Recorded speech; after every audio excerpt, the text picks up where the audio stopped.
এক সময় ছিল যখন মানুষের একটি কম নিজেদের গুনাহের কারণে মানুষ থেকে বানরে পরিণত হয়ে গিয়েছিল। এই ঘটনাটি ঘটেছিল বনি ইসরায়েল জাতির মধ্যে হযরত দাউদ আলাইহিস সালামের যুগে।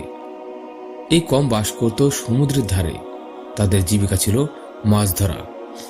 দিন রাত সমুদ্রেই ছিল তাদের রুজির উৎস। আল্লাহ তাআলা তাদের ওপর একটি বিশেষ পরীক্ষা রেখেছিলেন। আল্লাহ স্পষ্ট আদেশ দিয়েছিলেন, শনিবার কোনো কাজ করা যাবে না, বিশেষ করে মাছ ধরা সম্পূর্ণ হারাম। বাকি দিনগুলোতে অর্থাৎ রবিবার, সোমবার, মঙ্গলবার যেদিন ইচ্ছা মাছ ধরো, কিন্তু শনিবার একদম নিষেধ। এটা ছিল আল্লাহর আদেশ, পরিষ্কার স্পষ্ট, কোনো সন্দেহ নেই। কিন্তু আল্লাহ যখন কাউকে পরীক্ষা করেন তখন শয়তানও সক্রিয় হয়ে যায়। শনিবার এলেই দেখা যেত সমুদ্র ভরে যাচ্ছে মাছ দিয়ে। মাছগুলো পানির উপর ভেসে উঠেছে, এত মাছ যেন হাত বাড়ালেই ধরা যায়। আর অন্য দিনগুলোতে মাছই নেই। শয়তান তখন তাদের কানে ফিসফিস করে বলল, সরাসরি মাছ ধরছো না তো, একটু বুদ্ধি খাটাও। আল্লাহ তো শুধু শনিবার ধরতে মানা করেছেন। তারা তখন এক ভয়ঙ্কর চালাকি করল। শুক্রবার তারা জাল পেতে রাখত, শনিবার মাছ এসে জালে ধরা পড়ত। আর রবিবার সকালে তারা বলতো, আজ তো শনিবার না, আজ তো রবিবার। তারা নিজেরাই নিজেদের ধোঁকা দিচ্ছিল। তারা ভাবছিল, আমরা তো সরাসরি শনিবার মাছ ধরিনি। কিন্তু তারা ভুলে গিয়েছিল, আল্লাহ শুধু হাতের কাজ দেখেন না, আল্লাহ অন্তরের নিয়ত দেখেন। এই কমের ভেতরে তখন তিন ধরনের মানুষ ছিল। একদল গুনাহ করছিল, আর এক দল তাদের নসিহত করছিল, আল্লাহকে ভয় করো, এই কাজ বন্ধ করো।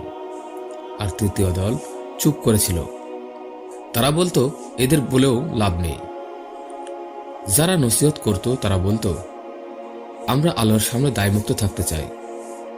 অবশেষে যখন সীমা ছাড়িয়ে গেল, যখন আল্লাহর আদেশকে নিয়ে ঠাট্টা শুরু হলো, তখন আল্লাহর গজব নেমে এলো। এক ভয়ঙ্কর রাত, এক অভিশপ্ত রাত। আল্লাহ তাআলা বললেন, তোমরা অপমানিত বানরে পরিণত হয়ে যাও। এক রাতের মধ্যেই মানুষের চেহারা বদলে গেল। যাদের সঙ্গে গতকাল কথা বলেছে, আজ তারা বানর হয়ে গেছে। তারা চিনতে পারত কে তাদের বাবা, কে তাদের ভাই, কিন্তু কথা বলতে পারত না। চোখে জল, মুখে আর্তনাদ, কিন্তু কোনো শব্দ নেই। 3 দিনের বেশি তারা বাঁচেনি। তারপর সবাই ধ্বংস হয়ে গেল। আল্লাহ এই ঘটনাকে কোরআনে রেখে দিয়েছেন আমার জন্য, আপনার জন্য, পুরো উম্মতের জন্য সতর্ক বার্তা হিসাবে। ভাই ও বোনেরা, আজ আমরা কি আল্লাহর আদেশ নিয়ে চালাকি করছি না?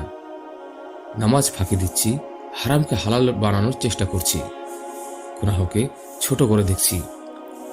কিন্তু মনে রাখবেন, আল্লাহ তখনও দেখতেন, আজও দেখছেন। এই কাহিনী শুধু ইতিহাস নয়, এই কাহিনী আমাদের আয়না। আসুন আজই তওবা করি, আল্লাহর সামনে মাথা নত করি। হে আল্লাহ, আমাদের গুনাহ মাফ করুন, আমাদেরকে আপনার আদেশ নিয়ে চালাকি করা থেকে বাঁচান। আমাদের শেষ পরিণতি যেন ভয়ঙ্কর না হয়। আমিন। তওবা স্টুডিওর ভিডিও আজ এখানেই শেষ। পরবর্তী ভিডিও পেতে চাইলে চ্যানেলটি সাবস্ক্রাইব করে আমাদের পাশে থাকুন। সবাই ভালো থাকবেন এবং সুস্থ থাকবেন।